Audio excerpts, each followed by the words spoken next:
Right, well, good morning, everybody.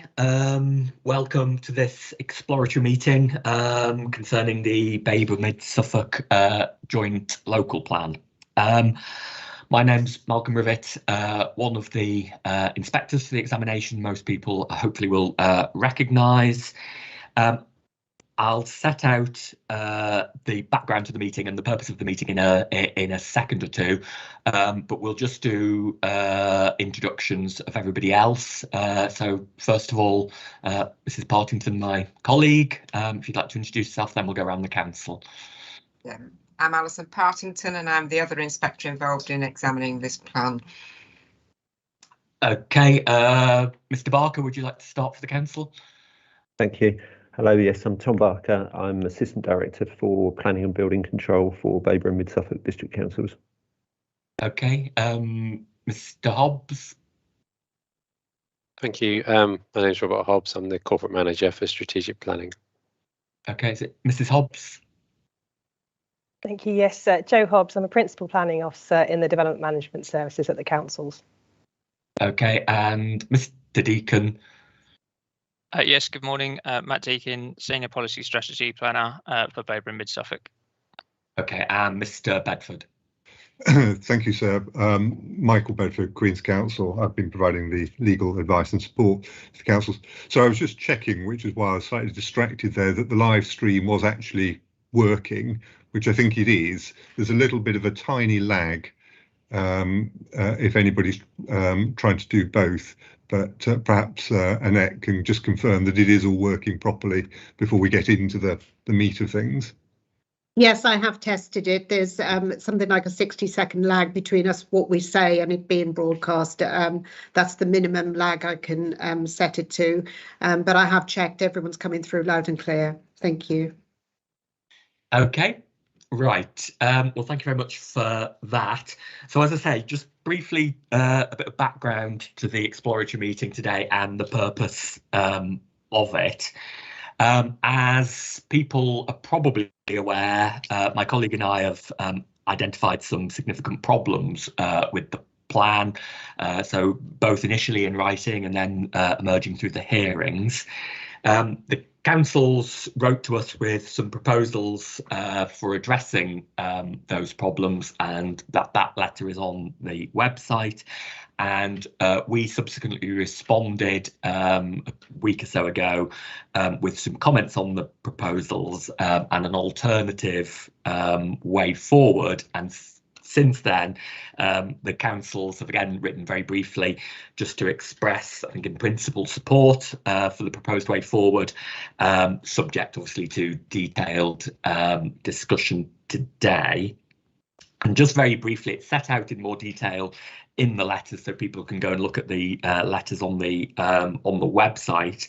But very briefly, I think the reason why we think this proposed alternative way forward is necessary is we've come to the conclusion that a fundamental review of the spatial strategy and the site selection process would be necessary, going further than the council had indicated in their note or their letter, and that would be likely to take at least a year, if not considerably longer.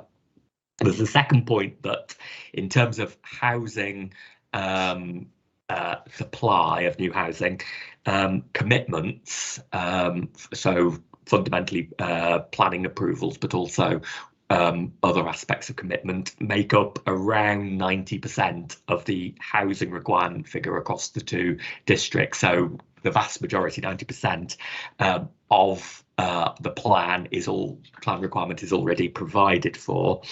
And it occurs to us that there is always likely to be an enormous difficulty in reconciling those commitments, which come out of predominantly speculative planning applications that the councils were obliged to determine, that there's always going to be a difficulty in reconciling that with a sort of what you would have as a robust site selection process and a spatial strategy coming through a plan. So that also concerns us about as a way going forward of entirely reviewing the spatial strategy and the site selection process, is how are you going to reconcile those two things. So that is why we have suggested a proposed way forward, which would be to remove the housing allocations from the plan, on which basis it could be adopted hopefully much more quickly, and for there to then be a Part 2 plan which would allocate sites to achieve the full housing requirement figure, to provide any flexibility that's deemed necessary, and also to deal with any of what's part of the flexibility really, which is deal with any of those permissions which expire unimplemented.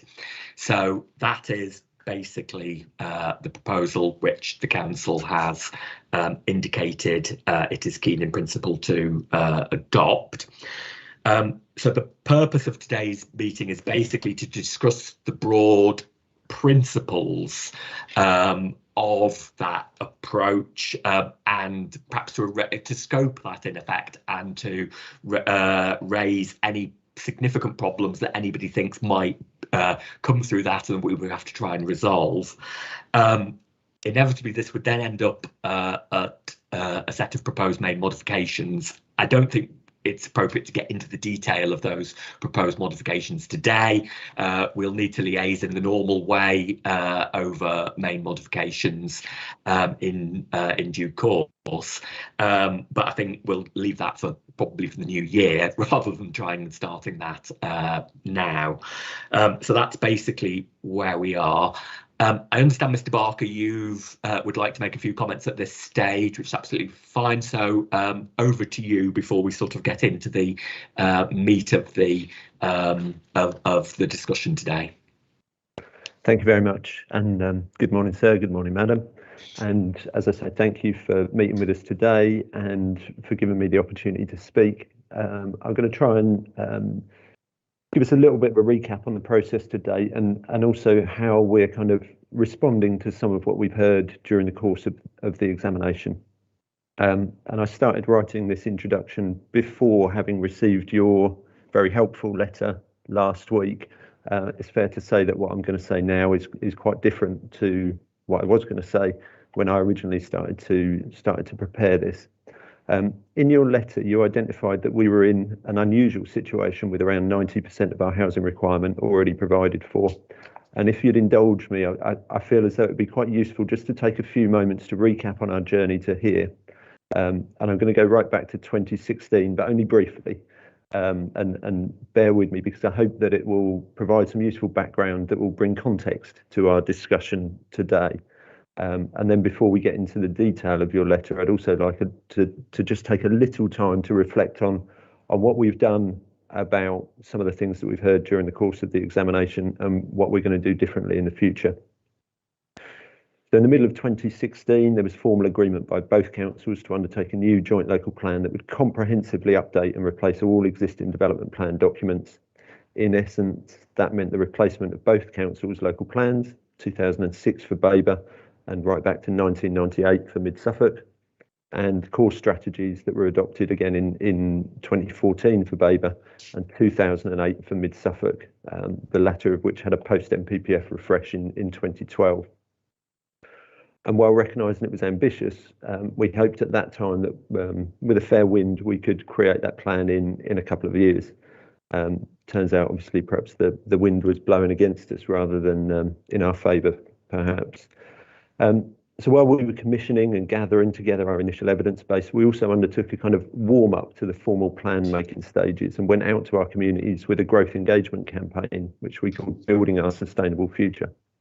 We talked about changing demographics, the ageing population, the need to plan for what we then described of around 20,000 dwellings over the next 20 years. That was well above our housing targets at the time, but we could see change coming on the horizon. We wanted to try and start having conversations with our communities and to take them with us on the journey for the decisions that would fundamentally affect them. By summer 2017, we were ready with our issues and options consultation, which we ran for 12 weeks. We did the drop-ins, did briefings, worked with neighbourhood plan groups and parish councils, the normal kind of things. We got just under 14,000 representations and two petitions. Around this time, both councils also found themselves unable to demonstrate a 5-year housing land supply and had to apply the presumption in favour in their planning decision taking. And while policy officers were collating and interpreting the consultation responses, taking the member working group through their policy options, constantly updating the evidence base, the applications continued to roll in. And then the revised NPPF came in 2018. Our required housing numbers went up by 40% and 30% respectively, 1,200 more dwellings in Weber, 2,000 more in Mid-Suffolk over the planned period, and the need for much more detail on deliverability of allocations and infrastructure. So we did more work with members. We also had local elections in 2019 that changed the political complexion of both councils, and by the summer of 19, we were ready for our preferred options. We got 4,000 reps at this stage, processing and validating those, dealing with duty to cooperate, statements of common ground, engaging with site promoters, and continuing with our SA work. And then, and I'm sure you've come across this elsewhere in the country, and you kind of alluded to it in your introduction, but looking through our lens, we saw two parts of the planning system in a little bit of tension. We had each site on its merits, boosting significantly the supply of housing, a clear government growth agenda, and lots of planning applications being received, versus developing a plan-led approach with an open mind to our spatial options while alternatives were tested, which obviously takes some time. So the distribution of development has, at least in part, been driven by a pragmatic approach to working constructively with the market. We can't escape the fact that the market has delivered homes in what we consider are broadly appropriate locations where there is demand through the development management process, through appeals, and indeed through the Secretary of State themselves, telling us in no uncertain terms that housing numbers were a floor, not a ceiling, even with a healthy land supply and up-to-date policies. In working with the market to boost significantly the supply of new homes, it's also been clear that market demand, which we've met by granting planning consents, has for the most part been aligned to some of our more sustainable settlements, which have better public transport connections than many others in the district. Anyway, back to the journey. Then the councils declared climate and biodiversity emergencies, and then the pandemic. Virtual working, people shielding, emergency responses, redeploying staff, furlough, and lots of planning applications. And throughout all this, we continue to move at pace on the plan throughout. And so to our Reg 19 plan. Just over a year ago, November 2020, we published our plan and invited comments, but this time we received those and we passed them straight to you. Then your MOQs and concerns about spatial distribution and site selection, hearing statements, still concerns about the spatial distribution. And we continued into the hearing sessions and they progressed with us taking away a number of actions to tidy policy wording, ensure consistency of language between policies, and to provide more confidence on various areas, including, for example, the accuracy of open space assessments. And then we discussed the spatial distribution and site selection process. I won't rehearse those hearings, but you were clear with us that you still had concerns in a number of areas, and you gave us the opportunity to go away and scope further work. We sent you our letter explaining what we were going to do and how long we thought it would take. And to be honest, over the next few days after sending it, I began to reflect. I spoke with more and more people, and I started to fear that our letter might not have gone far enough, that your concerns might actually be more fundamental. And we come back to our unusual situation. And the amount of development already provided for presents us with a challenge to make sure that we get the right development in the right places at the right time moving forward, ensuring that the development that we do permit follows the principles of sustainable development. And so we come back to your letter.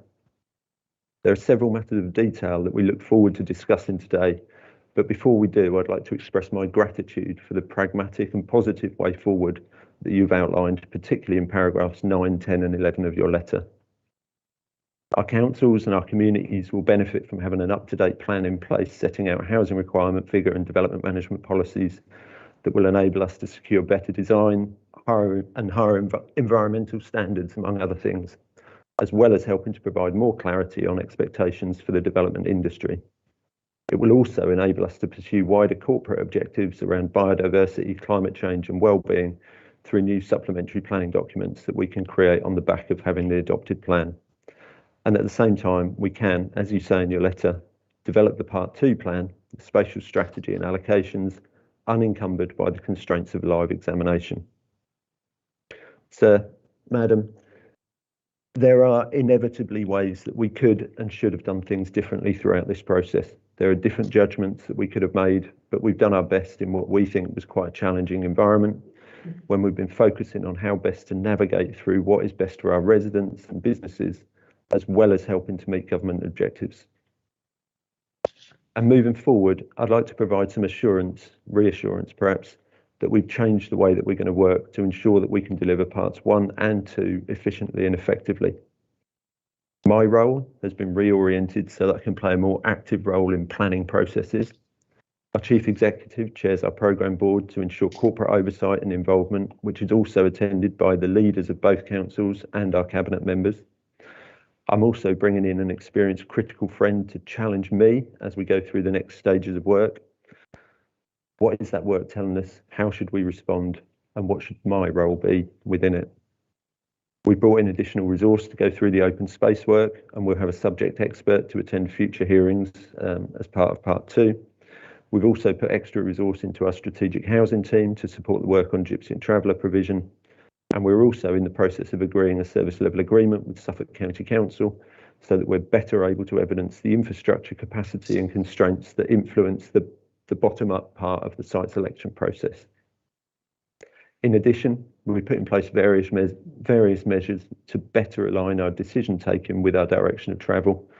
Clearly, we need to continue to take each application on its merits, but we're taking active steps to ensure that there are compelling reasons to approve development outside of settlement boundaries, and also to have an overview of developments that are allowed, which I'll be personally leading. Assuming part 1 progresses as proposed, we'll also ensure that our planned timetables allow us the thinking time to properly evaluate evidence, to generate options and draft changes as per the Planning Advisory Service Good Plan Making Guide. And we've designed in quality assurance processes throughout to ensure that we undertake and deliver our work to the required level of technical robustness that is likely to lead to a different but consistent and fully justified position. We will, of course, also need to formalise these new timelines through our local development schemes in due course. Apologies, I think this is taking a little bit longer than I'd anticipated, but I am coming, I'm getting there.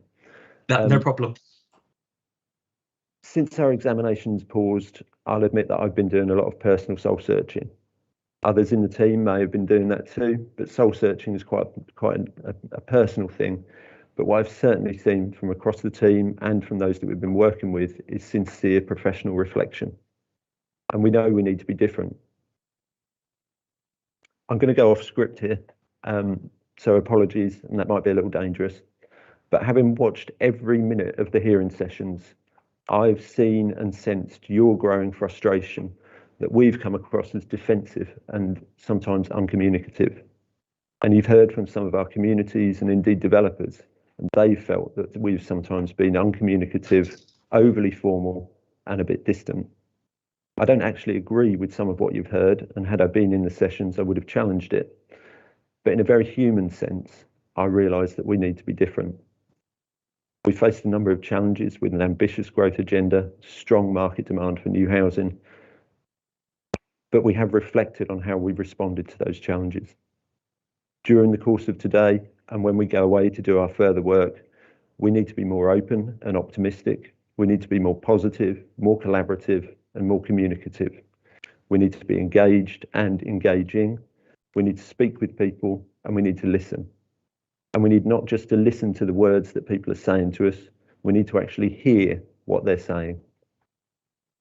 I know we're sincere in our desire to do the right thing, do a good job, and so we need to transfer those behaviours into the way that we work from now on. And this kind of change will be really important for our relationships with our neighbourhood plan groups, and indeed any of those places more generally where there's been strong market interest for new development. The housing requirement figures for neighbourhood plans areas coming in part 2 might prove challenging for some of our communities who are keen to move on at pace with certainty for what they're planning for. But while it inevitably introduces some ambiguity for a year or two, we will have to work through each of their particular circumstances, which are likely to be unique to each place that we're working with. and we'll have to do this in an honest and mutually respectful way that recognises the reality of the situation. There will be options and paths through things, and we'll have to help our groups to navigate those with open eyes.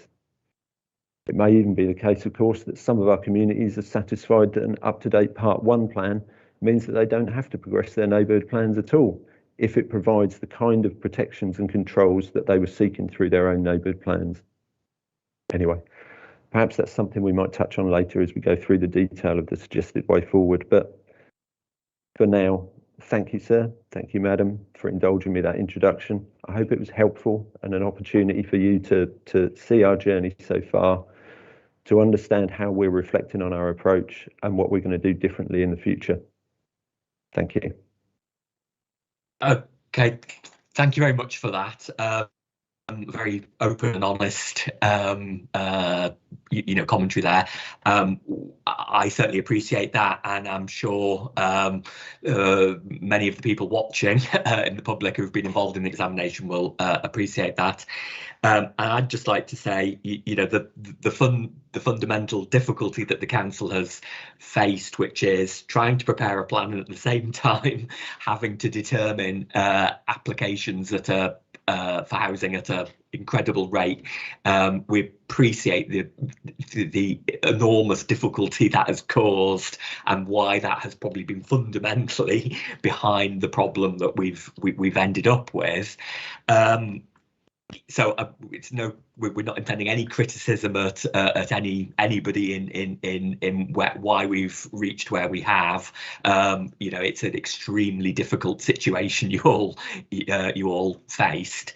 That said, equally, we've got a legal obligation to determine whether or not the plan is sound, and we can't determine it as sound just because there was a very difficult situation being faced. But hopefully the way forward will get a plan in place which sort of sidesteps those problems without actually delaying any development. So hopefully we can do that.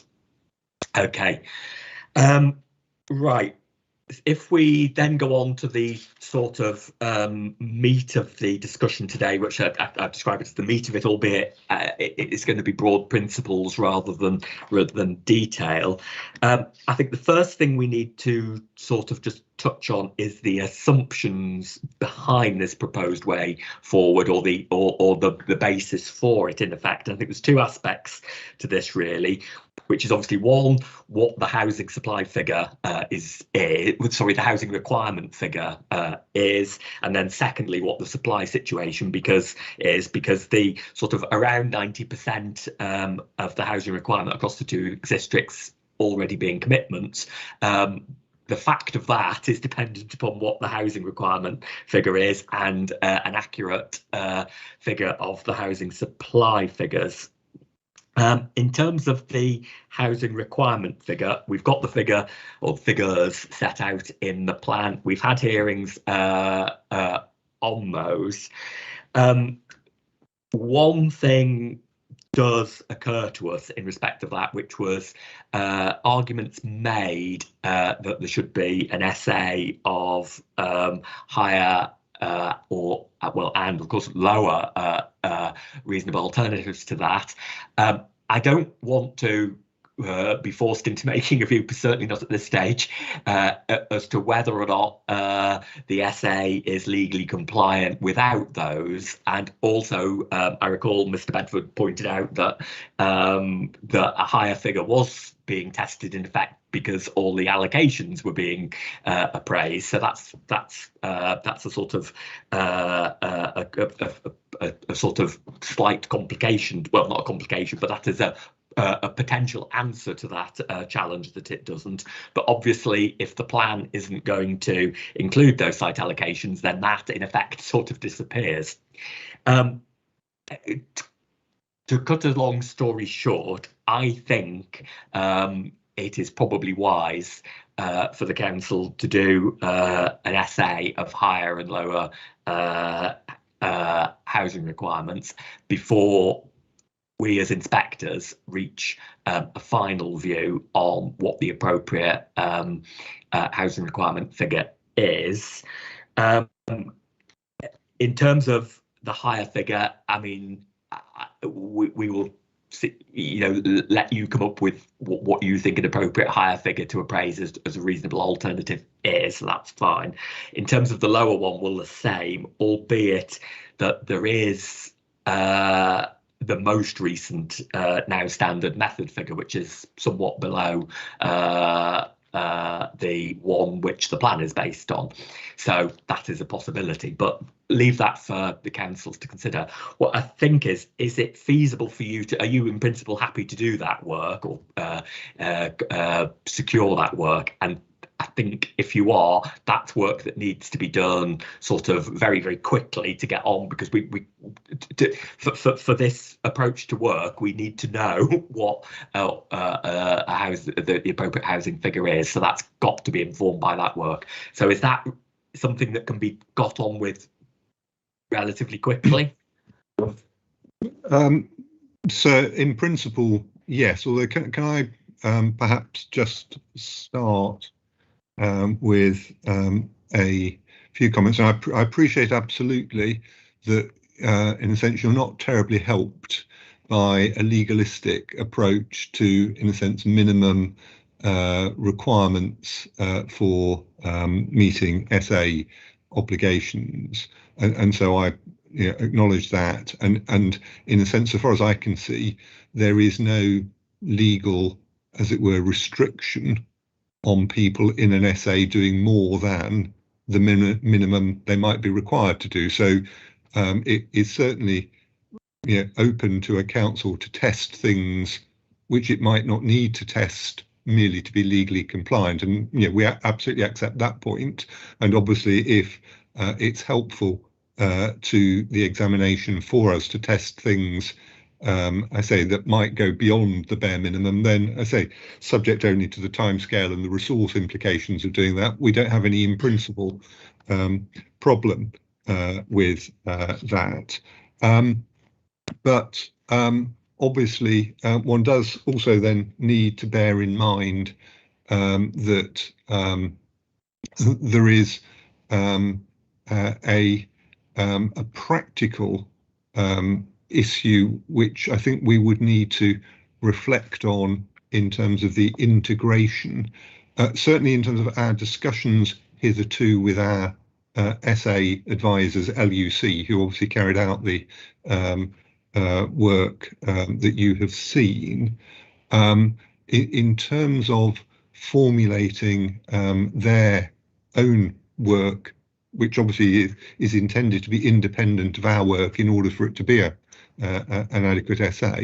In a sense, what they are not helped by is how long's a piece of string sort of approach. So they will essay both a set of main modifications and reasonable alternatives to main modifications as appropriate once they know what they are. But they can't, in a sense, simply do an essay of, as it were, abstract or inchoate matters.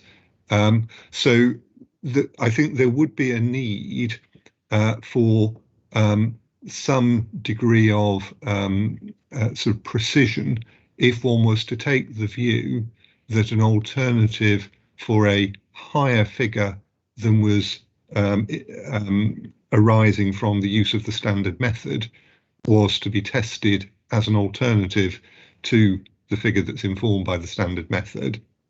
Given that it would appear on the face of it then to be providing more housing than the local housing need derived from the standard method is suggesting, which obviously will have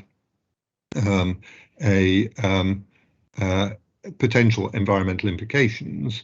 I think it's understanding, in a sense, what would be the driver in the context of the two districts that would inform how much more one should be looking for. Would, for example, would the driver be, well, the standard method reveals a local housing need of X, but because your particular district has deliverability issues, there may be an argument for increasing that by a percentage in order to ensure delivery of that figure? Or does that just sort of seed into issues about an appropriate buffer and the supply side as opposed to the requirement side? Or is it, for example, that in order to better ensure delivery of affordable housing, there might be a reason for wanting to see the local housing need requirement figure uplifted in order to do that? But I think we would be helped in terms of, I appreciate what you said, that it's really for the councils to decide what an upper figure was, but I think we would be helped by some indication of, in a sense, what would be the driver or drivers behind identifying a higher requirement for the purposes of SA assessment, rather than us, in a sense, taking a figure. I mean, if I'm literally plucking it out of the air. If one said, well, why don't you test 5% more? Somebody will pop up and say, well, what was the rationale for testing 5% more as a reasonable alternative, and where did that come from, and what informed it? Yeah, I think, I mean, we probably need further discussion on this, and inevitably in the end, people will, you'll have to come up with a rationale, and people will comment on that at appropriate consultation stages. But I would say, thinking off the top of my head, well, not so much off the top of my head, but there are in effect two, a higher figure and a lower figure, that are already there, which is that the plan as proposes a 20% buffer for flexibility, but there's no in the plan at the moment, and not understanding that there's any council intention to have this. There's nothing that stops the 120% coming forward, if you see what I mean. So for us as inspectors, now it's slightly different. Well, slightly different. Had we been continuing to examine the plan in its current format, we would have to be assured that 120% had been SA'd as to what the impact of that was. So I think there is a possible higher figure, isn't it? Which is type of thing. And then at the below side, I would say the key thing there is, and this occurred to me, as you're aware, and as you requested us to do following the hearings, we got on drafting parts of the report that we were able to do so, and in drafting parts of the section, I haven't reached final conclusions on it yet, but on drafting parts of the sections on the housing requirement, I was coming up against the thing of, well, what is the justification for the council going with the standard method figure it is proposing, as opposed to the one that was up to date at the time. Now, I know there were pragmatic reasons for doing that in terms of time, in that the figure came out a week or so before you submitted the plan, so I know there are pragmatic reasons for that, but equally there are people who say there's this authority is providing for too much housing, it's causing problems, we don't like the impact. So I think it's only appropriate that a lower figure is appraised. So I suppose those are two possible ones, and there is a rationale behind those. I've just explained what the rationale is. Now, that's not to say that I'm definitively saying at this point that they must be those type of thing, but I think that does give a rationale as to what they might be.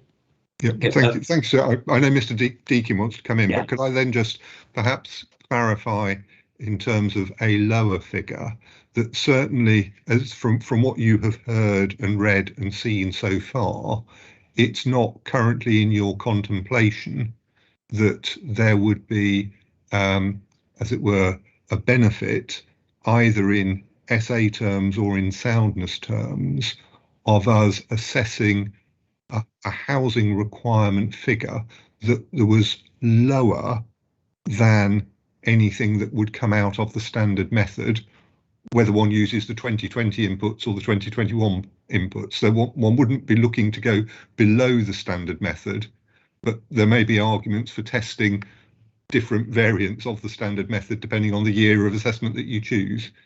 Yeah, there's nothing that I'm thinking at the moment that points to that. That's not to say, I mean, that's not to say, I've got to be careful, I can't say definitively no, because somebody in response to consultation on all this might come with some very good argument as to why a housing figure of, some very low housing figure should be a reasonable alternative. And they might come up with very convincing arguments for that. So I can't say definitively not, but at the moment, no, I'm not. I don't see anything now, given that, national policy is what national policy is, which is meet your housing needs type of thing. So I'm not seeing that at the moment, no. I'm grateful, thank you, sir. Sorry, and Mr. Deacon, I know wants to come in. Thank you very much. Yes, you started off asking whether we could turn this around relatively quickly. Of course, I would have to discuss that with our SA consultants, LUC. Now, we have had many discussions with them in the past few weeks around some of these pieces of work in any event, but I must confess we haven't had that conversation with them yet. So if you would bear with us while we do have that conversation, we can obviously get back to you as soon as we've got a better idea on that.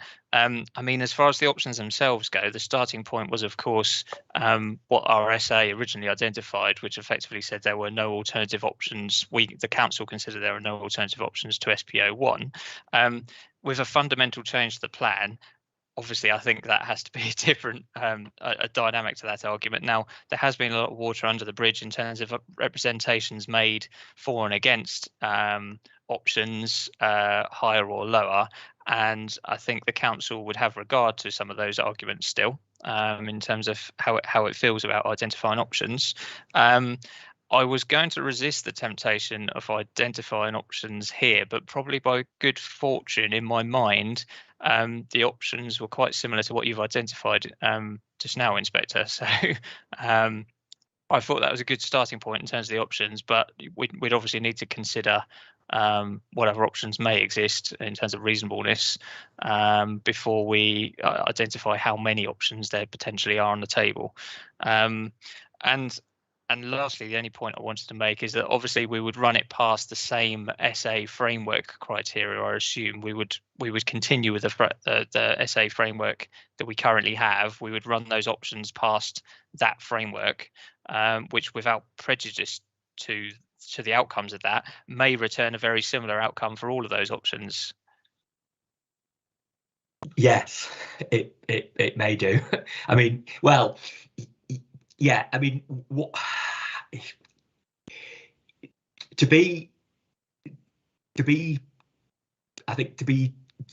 useful, it needs to, that whilst very similar, one would hope it can identify some difference between the two, because if you come up with three distinct options for anything, and the assessment process appraisal process can't identify a difference between them on anything, if they come out as identical, then it makes me think that perhaps there isn't the sufficient granularity or whatever, or detail in the appraisal process if it can't identify the difference, if you see what I mean, between them. Because we're not talking here, 20,000 houses as the preferred option, 20,001 and 19,999, are we? We're not talking one house or whatever. It's a bit more than that. So I think, yeah, but they might not. They might be very similar. I accept that they might be very similar. Yeah. Well, so can I perhaps, because I think this does go quite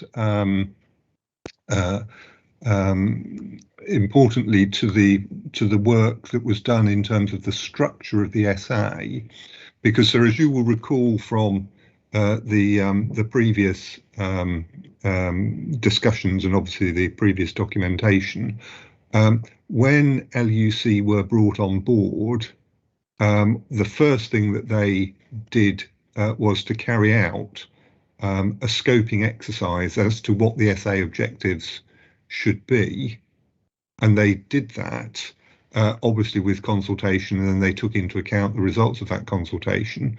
And so that scoping exercise having been undertaken, that then led them to the identification of the SA objectives. And what they did, and I say, I can quite understand that there are different ways in which these things can be done and different consultants do things differently. But what they did was they did draw a distinction between, on the one hand, what you might call the requirement side of the policy suite. In other words, what do you need to provide to meet needs? And then secondly, separately, and very clearly separately in the way that they've done their work, what are the different sustainability implications of the way in which you're providing to meet those needs? And so, as you will recall, so far as the SA of SPO1 is concerned, which is the policy obviously setting the housing requirement, they only assessed that against the criterion of would it function to meet the housing needs that have been identified, to which the answer was, well, since it's delivering a figure which is the level of the housing needs, it gets a positive against meeting the housing need. Obviously, all of the environmental and sustainability implications of the sites in the supply that would then contribute to that were not assessed as part of SPO1, but were assessed both through SPO4 and then through the individual allocations themselves. But that distinction and that approach was obviously something which was, as it were, a basic building block of their SA work. And the point being that obviously if you're indicating that you find that, as it were, a binary distinction between what the requirement ought to be and then how it's delivered to be unhelpful, then I think that the SA consultants would need to reflect on that and probably may need to undergo at least some consideration of a further scoping exercise if they were to change that. Because, I say, going back to your point again, sir, about the distinction, I absolutely take your point that a distinction between 20,000 and 20,001 or 1999 is neither here nor there. But if the only SA objective that you are testing SPO1 against is, does that policy set out a requirement that will meet housing needs, then provided that the figure in the alternatives that you're assessing is always at least equal to the minimum level of that need, you're always going to get an answer, whether the figure is 15,000, 20,000, 25,000 or 30,000. Whatever it is, it's always going to get a positive score that yes, it meets the minimum need. Yeah, I think it does need detailed thought, and I think you need to engage the consultants on this and get them thinking about it. I'm sure it's not the only, they'll have done plenty of essays for plenty of authorities across the country, and this won't be the first authority where this issue has arisen. So they may have some thoughts on it.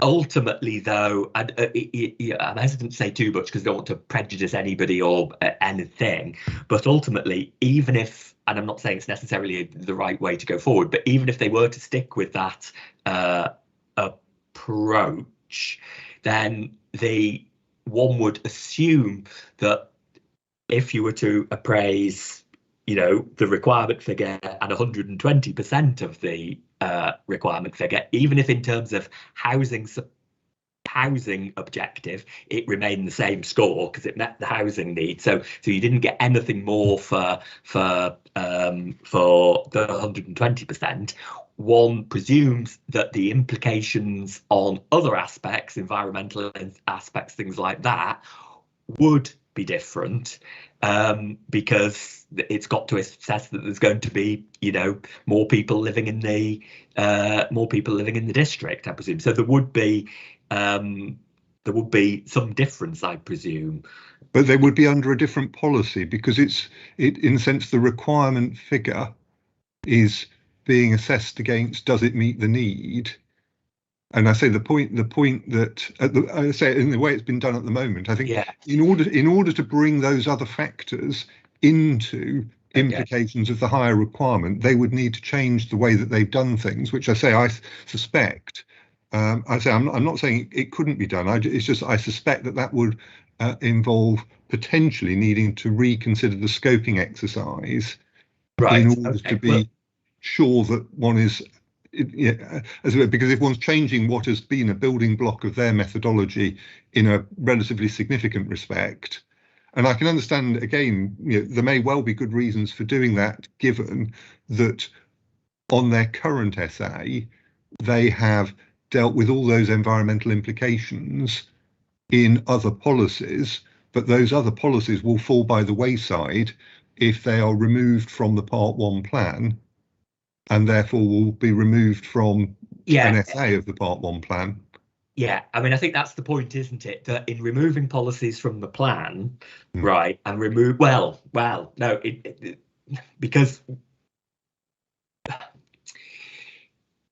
in they will have to consider, because these are all this will happen is main modifications. This isn't a new plan. This is modifications to the submitted plan. Yeah.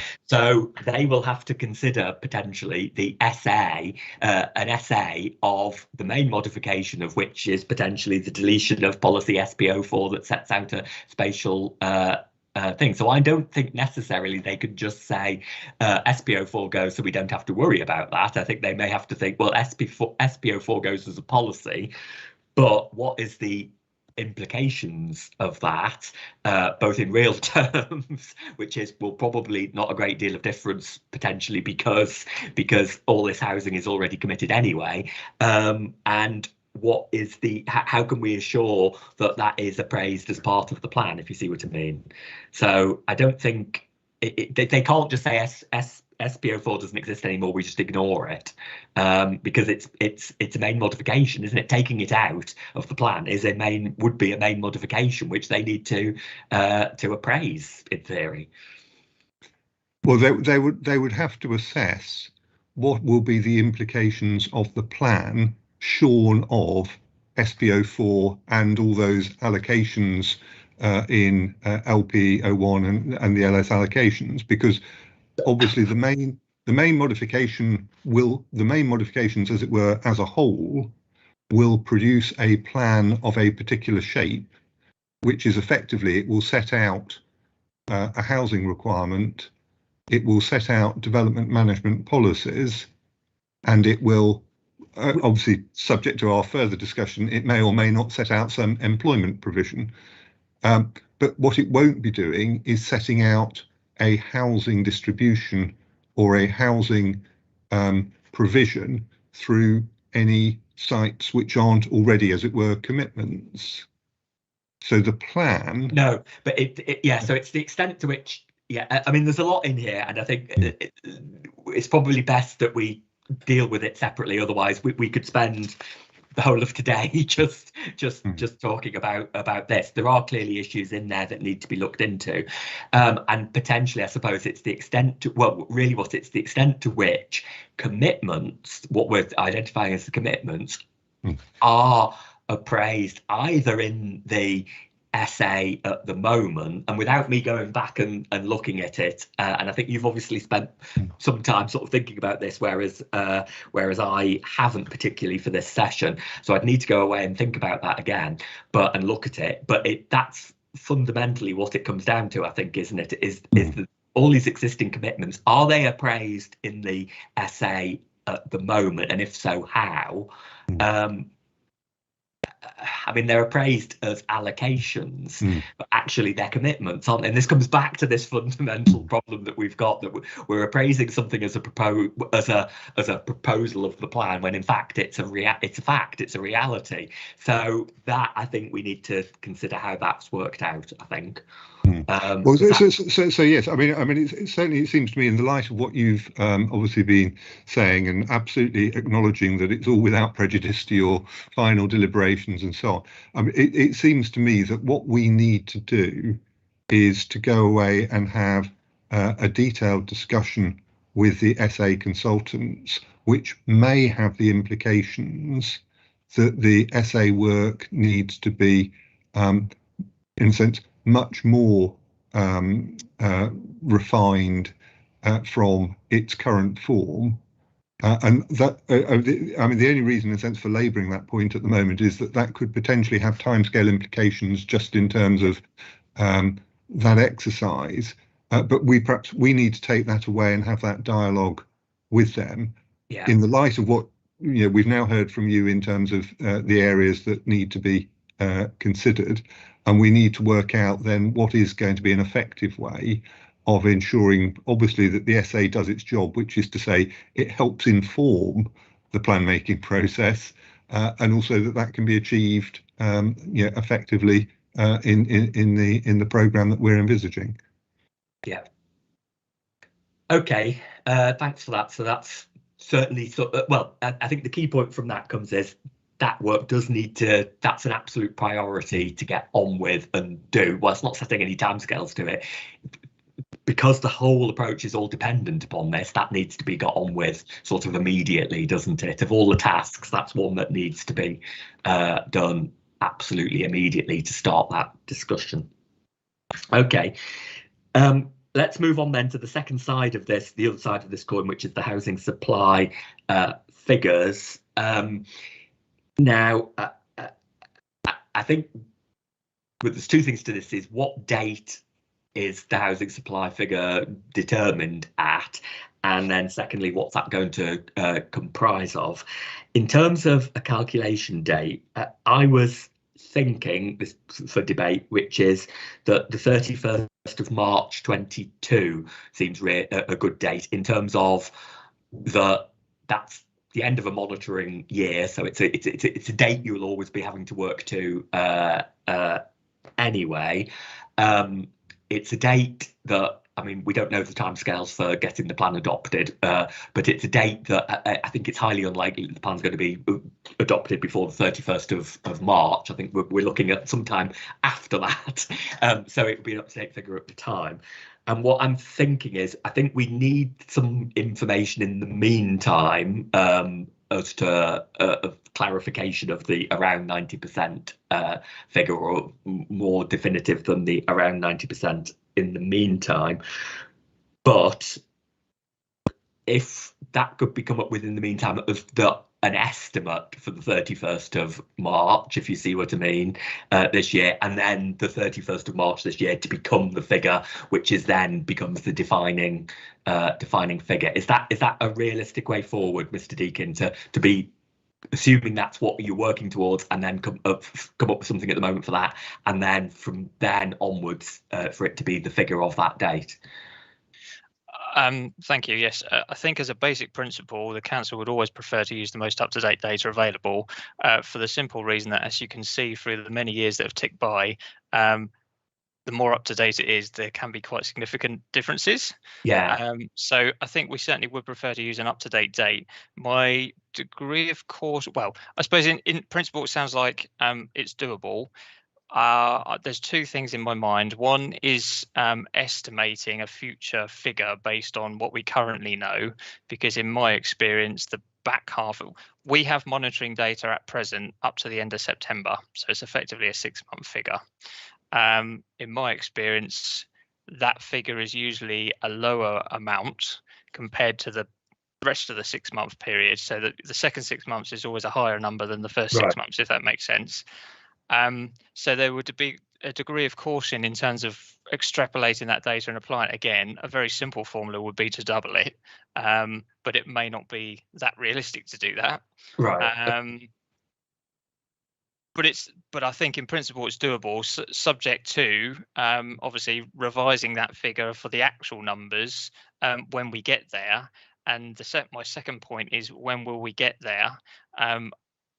With the best will in the world, and various different councils do it at different paces in terms of their end of year monitoring and things.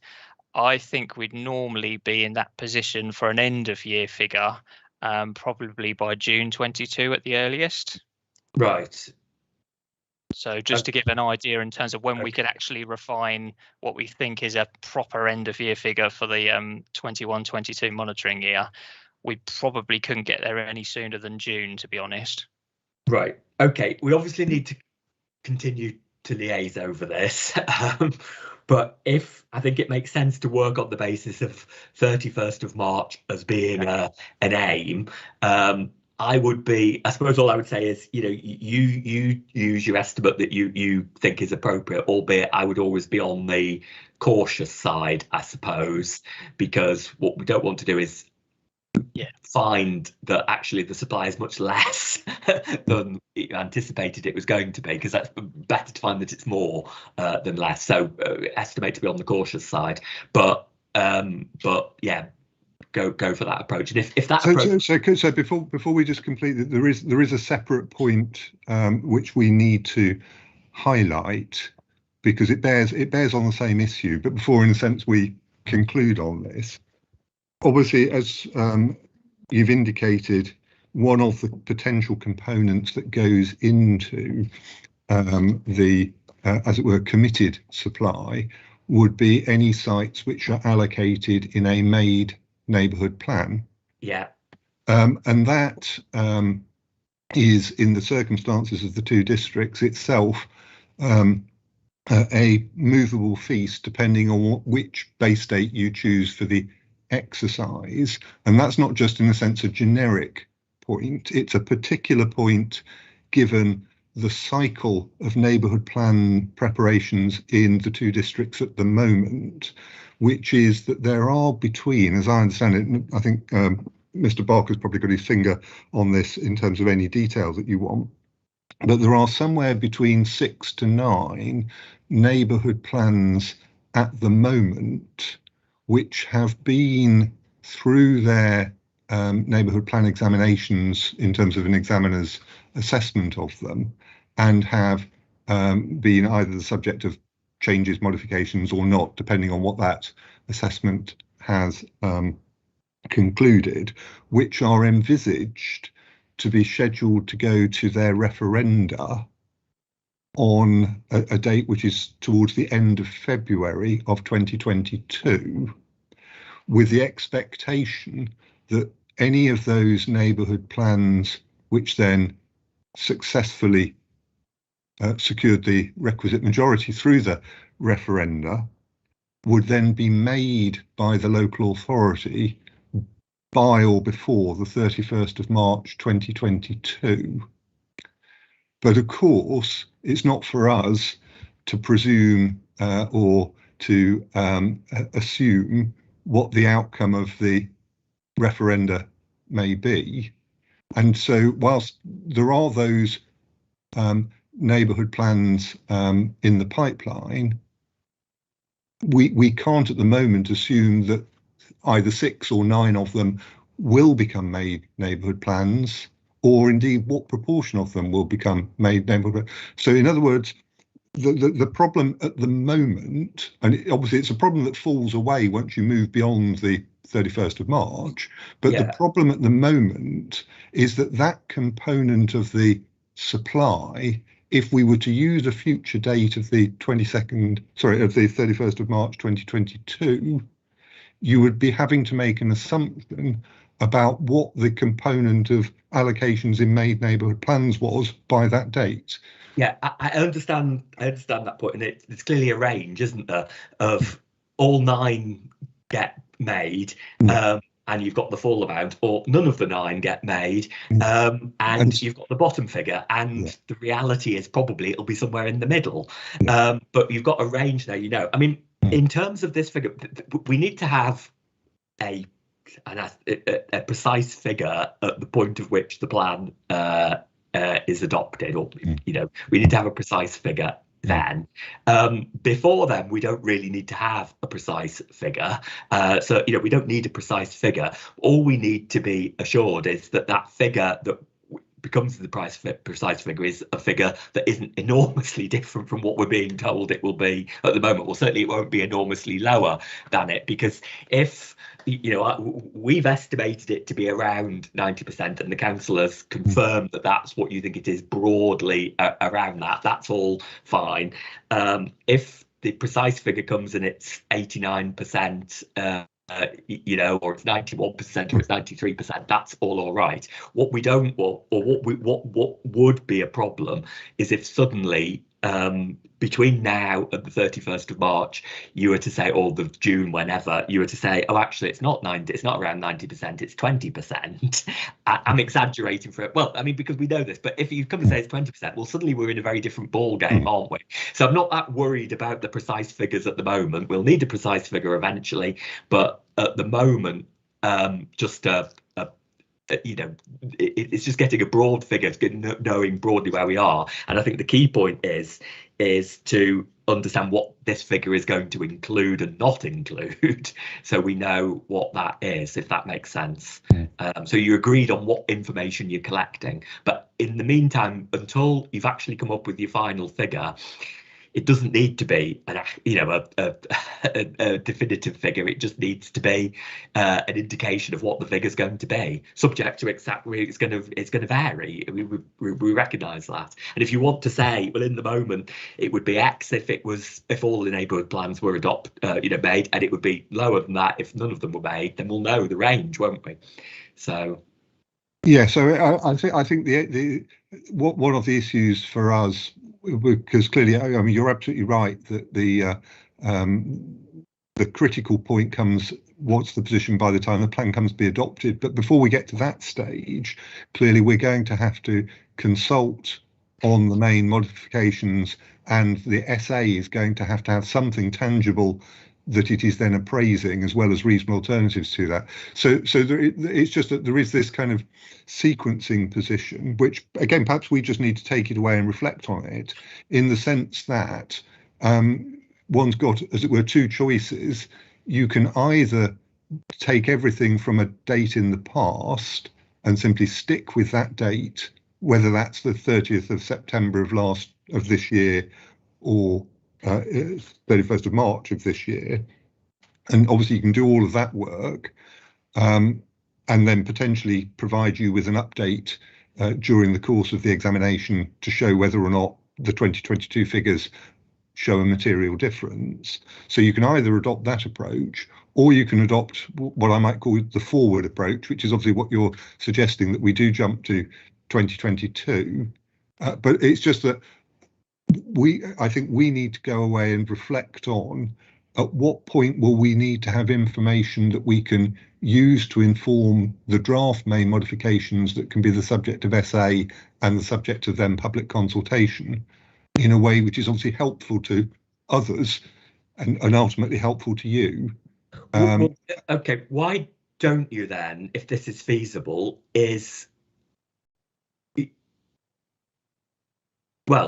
you've got an exact figure from presumably from last 31st of March, haven't you? Because that would be what you reported. So you've got that figure. Yeah. If you could, albeit it's probably not quite in the same format as we're asking for here, you will have the information for that figure. If you can come up with that figure, and we'll see what it is. And then then we could, once we know what that figure is, we can see whether it's worth, and you'll have be able to advise as to whether you think it will have changed enormously during the year, because I suspect it's going to be fairly up near that 90%, even going back to last March, because the data I used to come up with that figure in the first place was the data that the council provided on, well, it's the data that's in the plan in effect, just with an indication of which sites had planning permission. So it's not going to have changed enormously. So why don't you do it for last March with an update that you would produce for next March? And if you come at any point, I mean, my key point on this is if at any point you think actually it's not 90%, it's nowhere near 90%, it's 70% or 60%, and off the top of my head I can't think of any way that could possibly happen unless there were hundreds of permissions from 3 years ago which all suddenly expired, which I don't think is going to be there. But unless that was the case, I can't see how it could drop enormously. But that's all I'm saying is, so come up with a figure for last March, aim to come up with a revised figure for next March, and if at any point it's enormously different from the 90% that we're agreed at the moment, it probably is around 90%, then please do tell us immediately. Yes. So we can see. Yeah. Thank you, sir. I know Mr. Deakin wants to come in on this, but just before I finish, can I then, again, just in terms of understanding things so that we don't sort of in a sense, spend time unnecessarily on things, certainly your current thinking is you're not particularly attracted to the usefulness of what I might call mid-year data, because I say we have indicated that we can provide, and indeed I think have provided, data to the 30th of September of this year. And that obviously gives you as it were, a half-year position. I mean, that's fine. I'm not really that concerned. I mean, that's fine. That's fine too. The only reason I said 31st of March last year is I knew you would have that data, and that would be very easy to do. But yeah, if it's to September, then that's fine too. That's just helpful to clarify that. Thank you, sir. Sorry, I'm keeping Mr. Deakin from making probably a much better point. Thank you. It's really just hopefully a simple point. I think rather than just providing a simple number, I assume it would be helpful to provide the component parts to that number. Yeah, which was what I was going to... Sorry. Yeah, that was what I was going to sort of come on to go through is the component parts. Should we do that now then, if we go through the component parts? So the component parts would be completions. Yeah, we're clear what they are. We've got under construction, yeah. We've then got full permissions, and these are sort of as they go down. Obviously, everything that's a completion is also a full permission, but it's just going down as to every dwelling only appears in the list once, if you know what I mean. So so it's then full permissions which aren't under construction or completed. Yeah, we've then got outline permissions which haven't got a full permission. Yeah, we've got this will be because there's quite a lot indicated in the table you provided whenever it was back at the beginning of the examination. There were quite a lot of resolutions to grant permission subject to section 106. I think they should be, whatever they are at the time of the actual figure, they should be there identified, and we can give whatever weight we think appropriate there is to give to that, if you see what I mean. But it would be useful to have that figure. We've then got allocations in made neighbourhood plans, haven't we? And I suppose an additional one to that then is maybe allocations in a plan that it is about to go to referendum or something like that. And again, we can, but that it's a factual situation, and we can indicate, you can provide the data on that, and we can take account of that as we wish. Is there anything else in terms of? I think the only thing I would say is that the complexity of working out the under construction numbers and netting those off from the other sites that have got permission but are not started yet, there'd be a degree of needing to net off the under construction ones from the sites with planning permission. Otherwise, there'd be a risk of double counting. Yeah, and the only, I mean, it's always going to be an assumption, isn't it? Because how many houses are under construction? They need to net them off, and it's not. The key thing there in distinguishing those two is distinguishing the difference between a site that's got permission and it's like that permit. There's no completions. There's nothing under construction, and the permission's likely to will expire next week. It is different from a site that's just got planning permission, and obviously there's no construction started because it only got planning permission yesterday, type of thing. So it's that really. Yeah, does that make sense? Yeah, it's just to remind ourselves not to end up with a double counting scenario, because there's one or two components to that could end up like that. So we just need to take care not to do so. And so could I also just clarify, obviously, in your letter of the 9th of December, when you covered, in a sense, in narrative text, a similar point at your paragraph 7, you had there made specific reference to a windfall allowance. Yeah. I mean, I think, again, include the windfall allowance.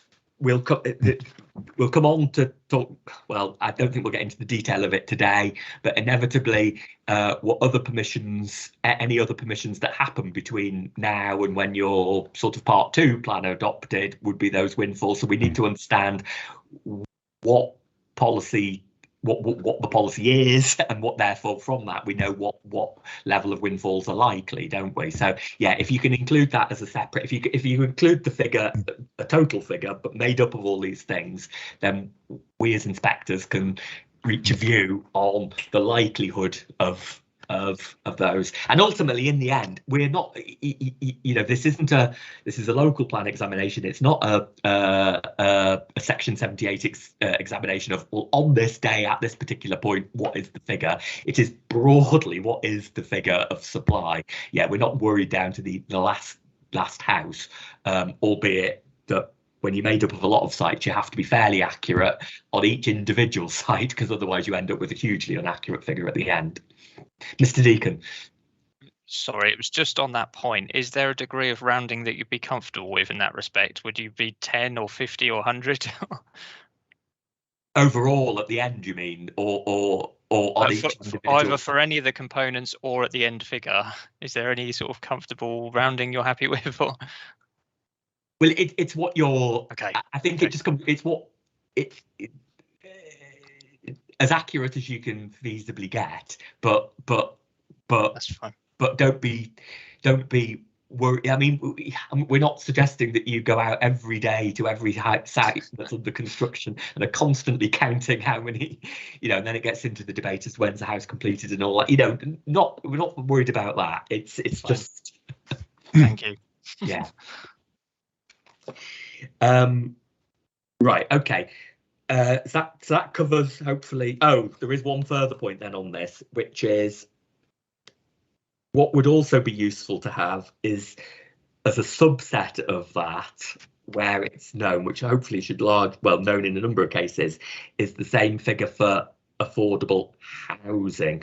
I mean, why this comes to my mind is we had the discussion on affordable housing and whether the 30% figure was justifiable. It is, it is 30%, isn't it? No, well, so our figure is 35. Oh, sorry. Yes, we wondered whether that was just a typo, as it were, in your. No, it is. It's not a typo. It's that obviously we, it was a typo to the extent that we, both my colleague and I have also had to move on to other plan work.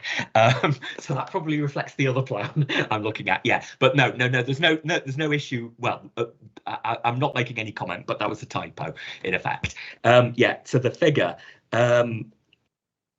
We had the discussion on the figure, and it was a bit as if, well, actually, this is all for the future and it's all what's going to happen in the future, when in reality, around 90% of the affordable housing that's going to be delivered is already agreed, isn't it? Well, a bit less than that, because you've got allocations in made neighbourhood plans where it's still a policy requirement. But in terms of all the completions and permissions, we know what that figure is. So I think I think there may be some of the outline permissions which simply because they're so outline, one might only know that it's a percentage, but one doesn't actually know what the figure will be because we don't have. Yeah. Yeah, but in terms of the completions and the full permissions, there should be a precise figure as to what it's going to be. Yeah, so it would be useful to know the precise figure, and then, well, on the outlines, you know, well, the estimate of what it would be, and then in the plan, the neighbourhood plan allocations, it is just going to be the policy figure, isn't it? So. Yeah. Okay, Mr. Deacon on. I'm sorry, it's just one final point. So it's the affordable housing figure of the committed supply, effectively. Yes. As we're trying to provide. The only one I can see that we can't, so apart from the outlines, resolution to grant applications, of course, may be subject to negotiation at the moment, where we might not know what that is. Yeah, so that's so there'll be a degree of assumption, I suppose, in that figure as well. But yeah, by and large, it's out of all of the commitments, what is agreed by way of affordable housing. Yeah. Perfect. Okay, thank you. The point of that is there were arguments at the hearings, well, it should be higher, it should be lower, and people saying it'll deliver this, deliver that. Well, actually, we know what the vast majority of it is going to be. So let's find out what has been achieved, and that can inform then what's the appropriate figure for going forward, the appropriate requirement figure for going forward. Okay, so hopefully that's dealt with the two main assumptions. My next point was just to, and these points are based on the bullet points in our letter, and these is that what's proposed is the deletion of SPO4, LPO9, and LP30, and we'll come on. We won't talk about those now because we'll come on to talk about each of those in turn, I think. So that's that. Also, deletion of the housing allocations, all of which are all the LSO1 ones and the LA policies, so that deletes all those. So that is, I think, that's the fundamental basis of what's trying to be, what's proposed. And we'll come back and touch on any of those later as necessary. In terms then of what this means in practical terms is retention of the extant settlement boundaries in the existing policies maps for the districts. Would that, and the question there is, we see that as the sensible way forward for the moment, pending that the Part 2 plan would review all those. Do you see any massive problem coming from that? I mean, it's basically saying a continuation of the situation you're in at the moment, isn't it, really? We don't see that as a massive problem. There is I think, just a technical issue that we will have to make sure we've properly engaged with in terms of how the policies map, which obviously, as you know, isn't strictly itself part of the development plan, but how the references are made to the policies, which then are being illustrated by that policies map. So obviously, as I think Mr. Barker said at the outline, in his opening remarks, the original intention had been that the joint local plan would replace all of the earlier plans. Obviously, that wouldn't now be the case under this scenario. So one would need to make sure that the relevant policies of those earlier plans are saved policies. So we'll need a schedule to identify those saved policies. And I think we'll also need some language in a relevant policy of this plan that then cross-refers to that in order just to make it all work. But that's a technical matter. We don't see that as being something that we can't do. It's just making sure that we do it in an appropriate way. Right. Okay. So, Mr. Deacon. Thank you. Yes, I think we see that as a relatively simple exercise by way of BABA, because there are a load of existing boundaries that can move straight forward. In Mid-Suffolk, the situation is slightly more complicated, but it's more an issue for us in that there are existing boundaries from 98, I believe. Some of those boundaries got lost when the core strategy was adopted in 2013. So it's not a simple case of picking up those previous boundaries and moving them into this document. It's gone through an exercise of the boundaries. The boundaries themselves haven't changed. There were some settlements that no longer had boundaries where they would have done in the very old plan. And are they settlements that were proposed to have boundaries in this plan? They would have been, yes. But okay, so but they, and I suppose it comes back to the fundamental point that whilst this isn't the absolute ideal, it leaves you in no worse position than you are at the moment anyway, because those settlements don't have a settlement boundary at the moment. The fact that they did in the past and would do in the future is beside the point. At the moment, they don't have a settlement boundary. That's right. That's correct, yes. So you're not, it doesn't make anything any worse. It just doesn't resolve that problem for the moment. But in doing this, it resolves all sorts of other problems that we might otherwise have. Yeah. Okay. Right. So there's no fundamental problem seen with that. Then we move on then to SPO3 and LPO1. Those would need to be modified to make clear what development would be permitted, well, at any time, but also particularly in advance of the adoption of the Part 2 plan. I don't want to get into the detail of this because we could be here until Christmas talking about that. You've already helpfully informally shared with us your initial thoughts on that. We've not had the chance to have a proper look at that yet, but we will do that and then come back to you. And I think we will then need to liaise over that in the normal way what we would do over the wording of main modifications before, you know, it being a formal main modification to be made public. So I think that's all I really wanted to say on that at the moment, because we could take forever if we start talking about the detail of it. Is that okay on those two policies? Yeah. Okay.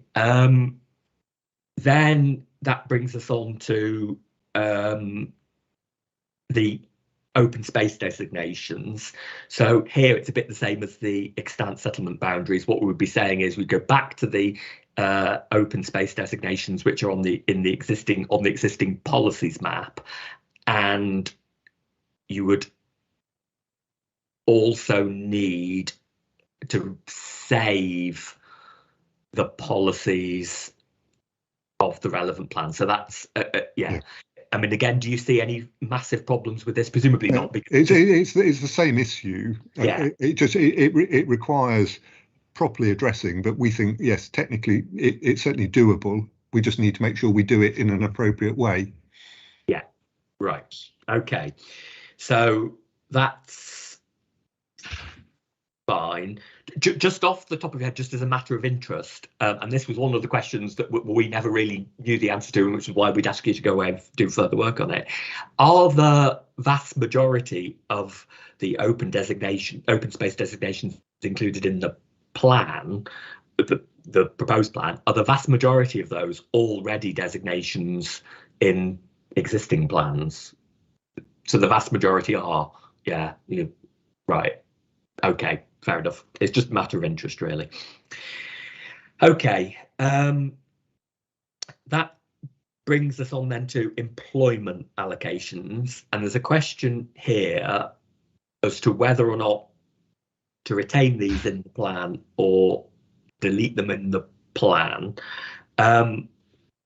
There's a complication, obviously, that some of the housing allocations which would be deleted are for mixed use and have got employment allocation in them as well.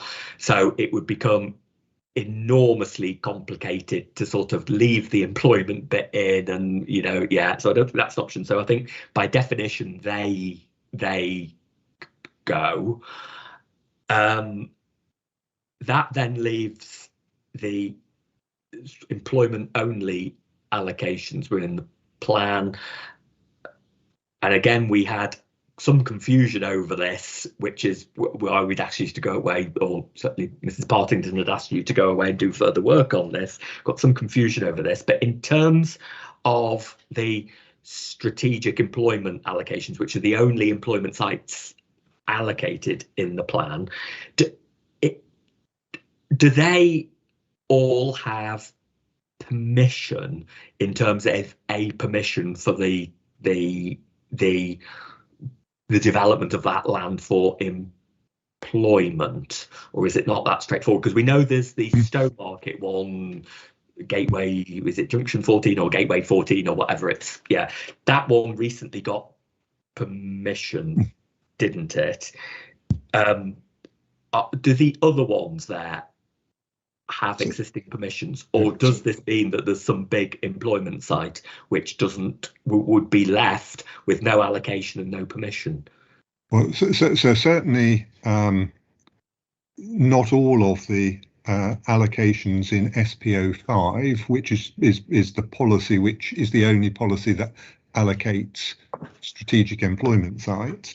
Not all of those sites currently have a planning permission, but fortunately, as it were, the SPO5 sites don't include any of the mixed use housing and employment sites. The SPO5 sites are simply employment sites. So I think our preference would be to retain the employment allocations, right, as well as the rest of SPO5, which obviously provides a structure for employment provision. But obviously, if there is a problem with that, then clearly, if it's necessary to look at that further on soundness grounds, obviously we're necessarily content to do so. Right. Okay. Fine. The only thing that concerns us to a degree, and I don't think it's a massive problem, but we need to look into it, is that we were going to formally consider these employment land allocations through matter 9, which obviously we didn't ever hold. So I think we will need to just review what our thoughts, what other representatives are saying in relation to those sites, in relation to matter 9, before we can decide on that. But in principle, I can see the benefit of keeping them in, and if it doesn't cause massive other complications, then yeah, I think we're in principle got no problem with keeping them in. Yeah. Okay.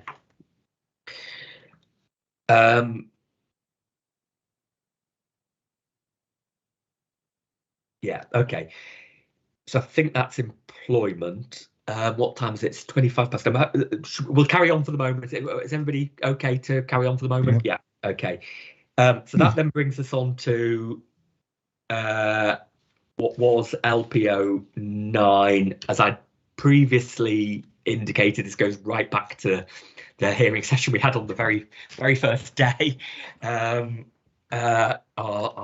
blended day. There's a need for a positively worded policy against which any gypsy and traveller applications that come forward in the meantime, in advance of you, Part 2 plan, which would envisage allocating sites if they are deemed to be necessary to meet a requirement, an up-to-date requirement. But in the meantime, there would be need for a positively worded policy. Again, seeing your sort of initial suggested wording on that, we'll have a look at that and then come back to you. But in principle, I think hopefully that's a sensible way forward, and that addresses that. Okay. Then there's obviously going to be we talked here about the various policies that would need to be changed. There's obviously going to need to be supporting text revisions to those policies, and also not just to those policies but elsewhere in the plan, inevitably to refer to the fact of what the scope of this plan now is and the fact that there is going to be a Part 2 plan. So obviously that would need to be done. And I think also in terms of SPO1, to explain, when you take out SPO 4, yeah, there's a gap left as to how SPO1 is going to be delivered. Now, I don't think that needs a policy, because there is no policy as such. It is just a fact of, these are the permissions we've got, this is the supply we've got, and we're then going to produce a Part 2 plan to make further allocations as necessary, type of thing.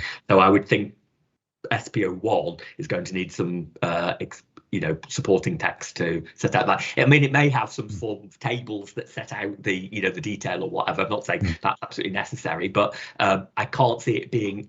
It's not policy as such, because it's not indicating to the decision maker what needs to happen, does it, or what applications would be acceptable. It's just saying this is fact of how we envisage this requirement, this supply being delivered.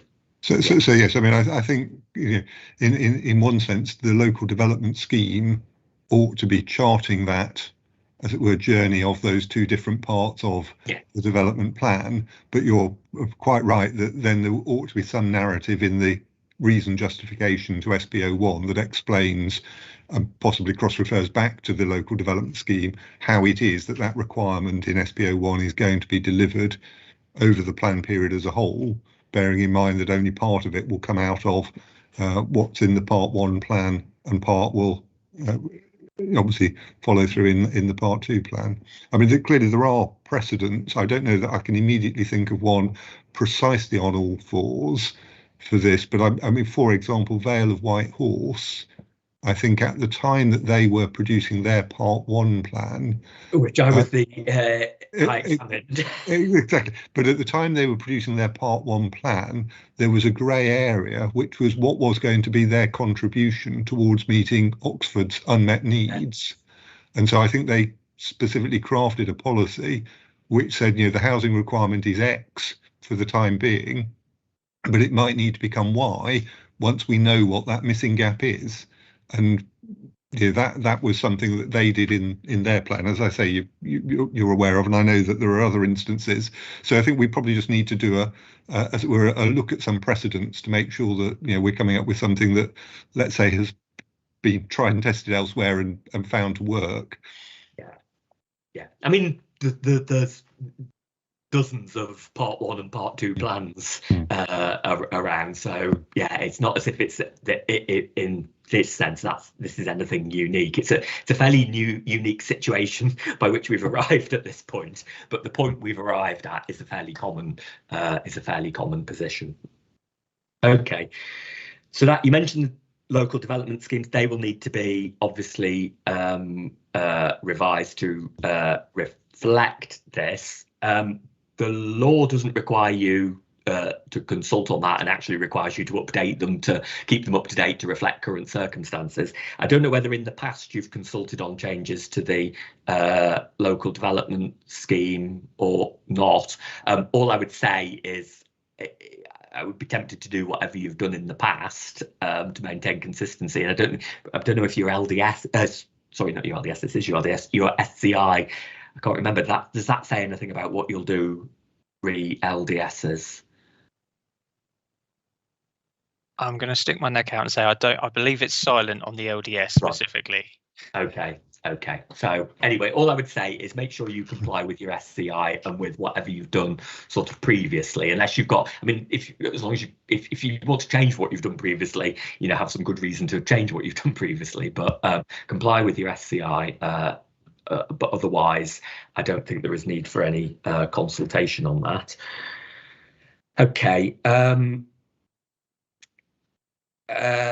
Right. That then brings us, I think, to all the other remaining policies, of which we've now held hearings, and as a result of those hearings, there is a sort of list of homework, as we might call, of either some additional information that is required, and the additional information there is fairly limited, sort of small stuff, not massive stuff. So we will need that information, and on basis of that information, we can then determine precisely what the main, or whether or not a main modification is necessary, and if so, what that needs to be like. And then there's the main modifications which arise out of that, and also all the other main modifications that we've already said are necessary. So that work will need to be undertaken. I mean, I think there's quite a lot of work in there, but not anything, it's not anything that's uncommon for a local plan, the level of work in there, I don't think so. Are there any anything on any queries on that, or are you happy? I mean, I think the priority would be to go through the list that there is and get where it's additional information that we require in order to be able to determine whether or not main mod is necessary. If you can get that done first, then obviously we can come back to you and say, right, yes, a main mod's necessary, or no, it isn't. And then you can get on and prepare those main modifications. Okay. Anything else on that? No. Okay, so that's finally, I think, brings us to sort of timescales and also consultation arrangements on this. Our initial thoughts on this, there's a number of ways we could proceed on this. Our initial thoughts on this are probably, given where we are in the examination, and you know that we've held hearings on an enormous amount of topics, we think it probably makes sense to get all this work done to a point where there are, in effect, the council's proposed modifications to this plan, which would deliver what the way forward is, and for those to then be subject, with the supporting evidence behind it, you know, revised essay, that type of thing, and for that then to be subject to a formal main mods consultation. Now, there is always you know, we always make clear that there is always the possibility of a need for further hearings after main mods consultation. In most cases, it isn't necessary. Here, I can see the potential for it, a hearing afterwards being potentially more likely in terms of deletion of sites, and the deletion of SPO4 will be a modification to the plan that some people, I'm sure some people will be delighted by it, other people may not be delighted by it and may wish to want to put in strong representations as to why this overall, I mean, fundamentally it gets to the overall approach, that the overall approach of changing the plan is not sound in some way. And I think it would only be right that we heard people on that, if necessary, if they wanted to be heard. So I think we would probably have to work on the presumption that following that main mod consultation, there may well be the need for further hearings, and then following that, that might possibly be the need for some further main modifications, type of thing. We just have to see what happens. The other option we had thought of, which was doing a more informal sort of consultation on what's proposed before then doing a formal Reg 19 afterwards. I don't see the point really, because it brings you to the same point. You might as well do a formal one initially, but I think the key point we would want to we would, as inspectors, want to make clear is that when we do this first and maybe only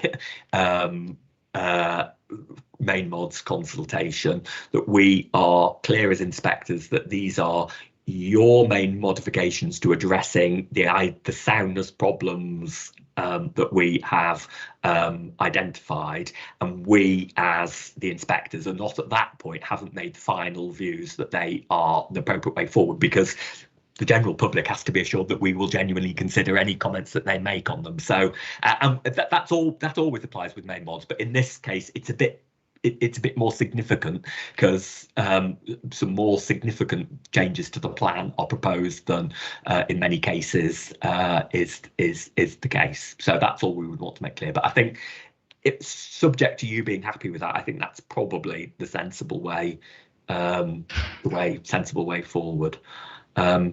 Is any comments on that? Well, so only to say that effectively mirrored the discussion we were having yesterday about how the time scale stages would work, and we like you had come to the conclusion that it was more likely than not that there may be a need for hearings after a main mods consultation, and that nonetheless it still made sense in a sense to do it in that sequence of publish the evidence, including an updated essay as a main mods consultation, you obviously would then receive the consultation comments on that, and obviously you and Ms Partington would then decide, does that merit a need for further hearings? We had just provisionally assumed it may well do into one or more issues, and that yes, and absolutely in the light of those hearings, potentially that may itself then generate a need for some further main modifications. We just accept that that's, until one's gone through that process, nobody will know the answer to those questions. The other thing, what I think might be useful to do is at the point that go out on those main modifications is to set up at that point some potential hearing dates, giving the required 6 weeks notice, which by definition we would be doing because the consultation will have to be for 6 weeks. Give those. If they're then not needed, then that's fine, is it? They can just be cancelled. But if they are needed, then we'll get there quicker than if we have to wait for another 6 weeks thereafter. So that would be our thoughts on doing that. But I mean, as to when they'll be and whatever, we're some time off discussing that, aren't we? Well, yeah, so given particularly that we need, I say, to have that dialogue with our sustainability appraisal consultants to just, in fact, that part of the jigsaw, which I think will need a little bit of careful thought, and we just need to work out how that can be best managed and programmed. Yeah. Okay. In terms of, so that's the sort of broad. I mean, the broad programme is, you're going to go and get on with the work. The sort of priorities are talking with the SA people and also at the same time doing the further evidence that's required. I say further evidence, it's fairly small scale stuff on the main mods in the or in relation to the main mods on the other policies that would remain in the plan. And mostly it's the development management policies, isn't it? So if you can, that would be the priority to get on with, wouldn't it? That's the starting point. The end point is, one hopes, a list of main modifications that can go out to main mods consultation. So we've got a beginning point and an end point. I think it's probably best not to talk timescales in here because I don't want to set you know, anybody's hopes or whatever. You need to go away. I think now you know what this is. You need to work out your own sort of timescales as to what's feasible to do. I mean, I think all we can say is it is going to be considerably quicker. However long it takes, it is going to be considerably quicker than trying to continue on with the plan as a full single local plan in its entirety. It's going to be considerably quicker than that, however long it takes. But yeah, I mean, no doubt you'll want to come up with your own sort of potential timescales, but I don't think there's any point in us sort of discussing those at the moment. Everybody will be doing it as quickly as possible whilst maintaining ensuring that they're doing it properly, rather than rushing it to any predetermined date. Yeah. Okay. That's all I wanted to cover, I think. Is there anything else that I've missed or anything that you think, what about this, that, or the other? Yeah, I think so. So the only thing is it doesn't directly bear on this work or the Part 1 plan, but it was just something that we had been thinking about in relation to the Part 2 plan, which clearly would step outside of this examination and would be its own document. Obviously, we would need to reflect on the content of that. We would need to go through all the normal processes in relation to that. But one thing that we were just sort of reflecting on is obviously that will come somewhat later down the line after the Part 1 plan, and by that time its plan period, if it stayed at 2037, would be less than a 15-year period. So one matter we were sort of contemplating is that the Part 2 plan might have a longer plan period, because it might then carry forward beyond 2037. And I say I'm just in a sense almost throwing it out there in terms of whether the fact that the two Part 1 and Part 2 might have different time periods, whether that is seen as creating any particular problem. We don't see that it would, but it might just be worth sort of, as I say, just in a sense throwing it out there that that's something that we are thinking may be beneficial, so that the Part 2 plan itself has a, as it were, a conventional plan period. I mean, in the sense that it's sort of, in terms of this, finding the soundness of this plan, we need to be assured that this plan is overall sound in relation to what it's trying to do, and in relation to anything that it isn't trying to do, we're satisfied that what it isn't doing will be addressed in due course, with reference to what your LDS says is going to happen in due course. Beyond that, it's not really, well, it isn't for us as the inspectors examining this plan as to what the content of that plan will be. That will be up to you. I suppose the only thing I would say about extending that plan period is if you do expand that second plan period, then that, to me, I don't know, I mean, this is just a thought, to me seems to imply that by definition you have to undertake a review of the rest of the policies of this plan to ensure that they are appropriate to be, well, potentially appropriate to be continued on for another however many years, aren't they? I don't know, but that's, I mean, there'll be arguments both ways on that, and you know, that's for you as a council to consider. Not, you know, it's not really a matter for us. No, but it's still helpful to us in our thinking to have at least had that conversation, even as you rightly say, it's actually for the council to decide, and it's not really a matter that bears on the Part 1 plan. So, but I say it's still, I think it is just helpful to us in our thinking to. And the only other thing to say is, of course, you put in your LDS what you think, on best information at the current time should be the contents of this Part 2 plan. But by the time you get to the Part 2 plan, things may have changed. The world changes, the planning reform happens, all sorts of things happen. So there would be no point, and you can change, there is an obligation to keep your LDS under review. There would be no point in proceeding with a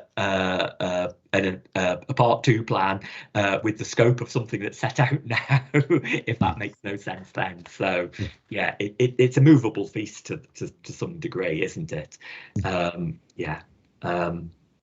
you, sir. Okay. Anything else? Not for me, thank you. Okay. Right, well, that was very useful to us. Hopefully it was useful to you.